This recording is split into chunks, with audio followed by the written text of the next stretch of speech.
Hi, today we're going to go over BCS calculations for handguns and rifles. In Aftermath, calculating the BCS is one of the more difficult things that a player or game master has to do in DAT. So I'm going to go over the details of the screen, the firearms adds and subtracts do, and how to use them properly. So when we go to the screen, if you've already set up as a game master or your game master has already set up the DAT, you have a player. I'm using Dante Hawkins, and you have an opponent, and this time I'm using a black bear. Dante is going to fight a black bear with a pistol. Probably not going to go well for Dante, but that's not the problem we're dealing with today. So when Dante goes to his inventory, he can either click on this gun BCS calculate thing, or he can go up here to the menu and do this. When we get to the screen, it says player and weapon. So we look on here and we get a player and weapon, and we pick Dante using the Glock, and we pick an opponent, which is the black bear. We hit start calculations. Now what that'll automatically do is load the opponent into the calculation, so we don't have to worry about the opponent's movement or their combat dodge ability or anything like that, because it's already calculated in there. Okay. It also brings in Dante's pistol BCS, which is 20/1. Of course, in Aftermath, 20 is the BCS, means he almost hits all the time, and /1 is his control throw. If it was 20/5/1, that would be his control throw and his aim points. In this case, it's just his control throw. So 20/1 is a 20 BCS and a control throw of 1. The first field is average with offhand dexterity or other BCS. You would use that if the character was shooting with his left hand, a pistol with his left hand, or he was driving a car, riding a horse, and using his driving BCS or his beast riding BCS as a modifier. In this specific case, we're assuming that Dante's standing on the ground with his gun up in his hand, and that's that, so no averaging BCS. Averaging means you take the two BCSs, add them together, and divide by 2. So if Dante had a driving BCS of 10 and a pistol BCS of 20, and the two were being averaged, his new BCS would be 15. If Dante had a pistol BCS of 10 and a driving BCS of 20, his driving BCS is higher than his pistol BCS. His BCS would be 10. It doesn't go higher. Averaging BCSs always go lower. You don't get better at shooting because you're driving a car. Think of it that way. Okay, combative talent is 10. That's used to calculate his weapon inherent accuracy. Weapon inherent accuracy is only used when the character's BCS is less than his combative talent plus the modifier. So it comes out that if your BCS is higher than like 6 or 7, you're never going to get that inherent accuracy. Okay, is the shooter engaged? Yes or no?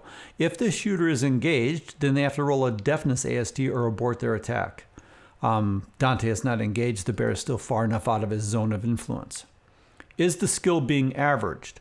Now, this is a little bit different than the averaging we had up top. This is just a straight up average. And this is basically if you're using hip shot or surprised and the character can't bring the gun up all the way and they're just forced to hip fire, basically shoot like from the hip. That simply divides the BCS by 2. So averaged or averaging is 2 different things.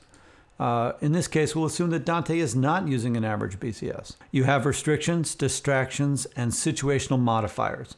So restrictions are things that come from the environment. So the first restriction we want to talk about is firing from cover, and there's 2 settings for that. No and -5. This is a very confusing one because a character can be firing from cover and gain the advantages of cover, or they can be behind something and still gain the advantages from the cover but not firing from cover. So how does that work? If a character is standing behind a corner of a wall, let's say, and they lean their head and their arm out and they reach around the wall and they fire, that exposes their head, their neck, their shoulder, and their arm.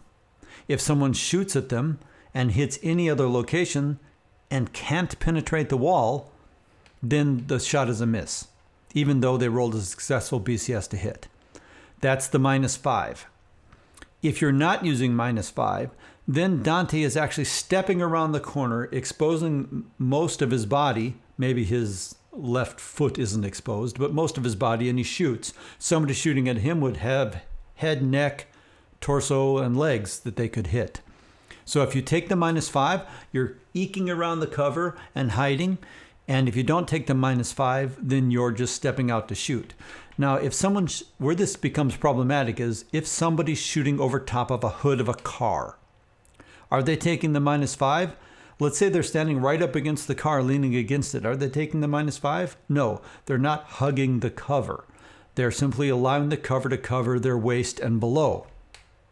If they were hugging the cover, then they would keep their arm down, one arm up, and their head up. And again, it would be head, neck, shoulder, and arm would be the only thing out of cover.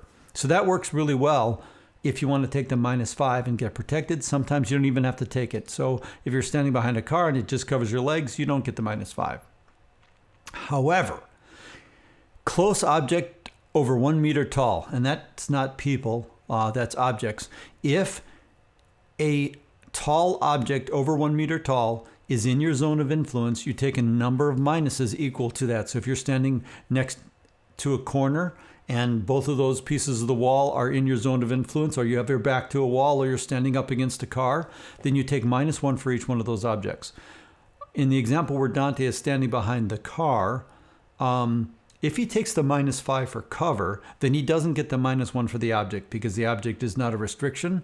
It's actually something he's using for cover. Not only that, but he can probably rest his weapon on it, so he could get a rest weapon bonus as well. If he doesn't take it, then it is a 1 meter object within his zone, so he gets a -1. Then the distractions. Friendlies in the field of fire is a distraction. You get a -1 for each friendly in the field of fire. So basically you create a cone in front of the shooter, and if somebody is in that cone, let's say a 45-degree cone, then they are a friendly in the field of fire. You may opt to not take that friendly field of fire, and for every friendly field of fire you get a -1. If the shooter determines that he is not going to take minus for every friendly field in the field of fire, for each friendly that's in the field of fire, if he rolls a critical miss, he automatically hits that friendly. And if let's say there's 2 or 3 friendlies, then that's randomly determined which friendly he hits. Most people take that. Most people do not like getting shot in the back by a friendly just because that guy didn't take a -1 for them. So if there are no friendlies in the field of fire, then no minuses. The target has visual cover. Now this is a little different. There's different kinds of visual cover. If you're shooting in dim, poor, or total darkness, or you're blind, then you get a minus for that. That's a distraction. If you're shooting and there's a bush in the way, and you can see through the bush pretty well, maybe that's a -1. The game master has to determine the amount of visual cover. If there's like a light mist in the air or there's some smoke, maybe that would do it. If you're shooting through a window and maybe the window's got a reflection, maybe that would do it. The game master will determine the level of visual cover and the level of darkness that you're in. If the game master tells you there's no such thing, then don't worry about it. Situational. Situationals, did you take damage this turn? Divide that damage by 2. So that could be quite a large number. Firing a gun in each hand. If you're firing a gun in each hand, you get a -1. And the left hand also gets, if you're right-handed, the left hand also gets the averaged with the offhand dexterity issue. So that's another thing you have to consider, is that left-hand shot is going to be different than the right-hand shot. Squeezing off a shot, that takes 2 actions to fire, but gives you a +5 on your BCS. So if you take 2 actions to shoot 1 shot, you can't shoot a burst. You can't shoot 5 shots. You got to shoot 1 shot. Basically the sniper type thing. You get a +5, but it takes 2 actions to do that, which is great on a surprise shot.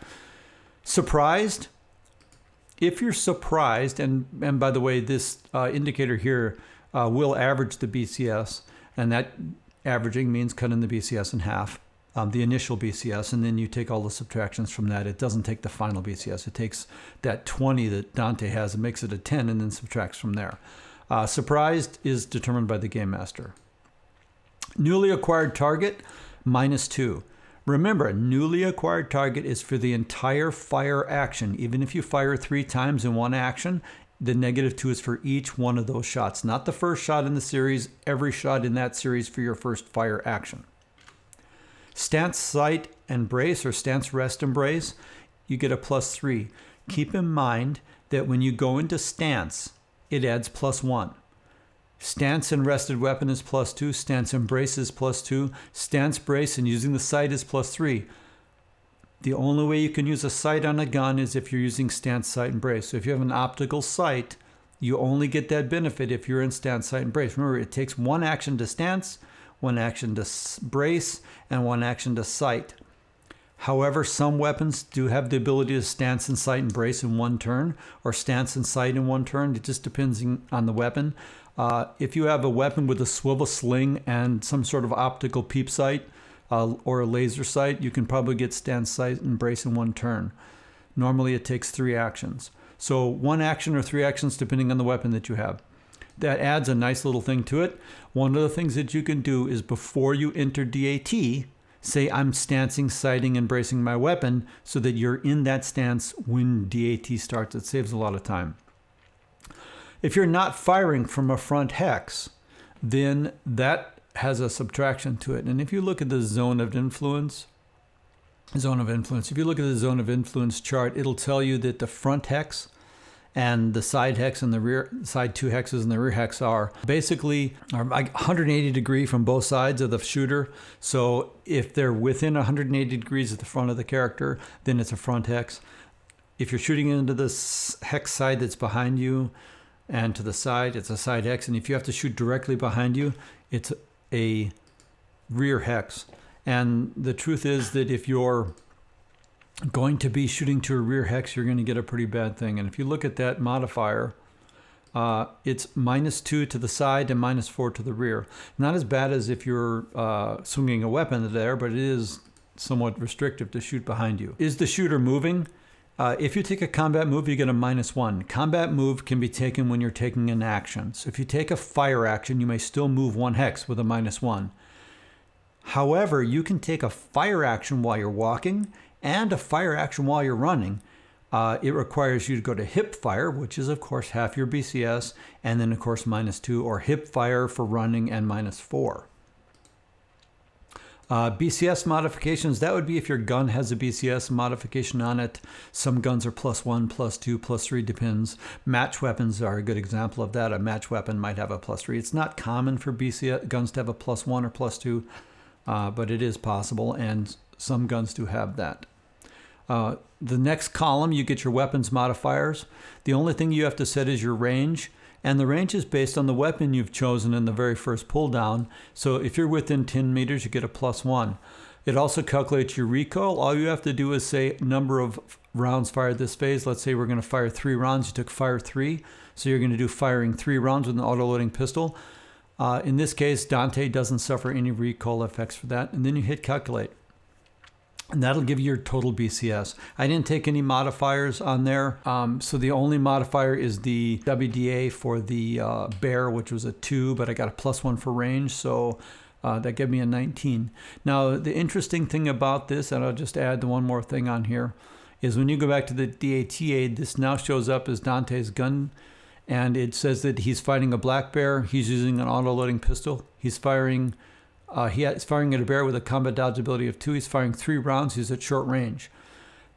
That passes that information all to the Game Master, so the Game Master can verify that. So you should calculate that in advance. That's basically it. Those are all the modifiers for gun firing. That should cover pretty much every situation that you'd have. So that's gun BCSs. If you have any questions, let me know.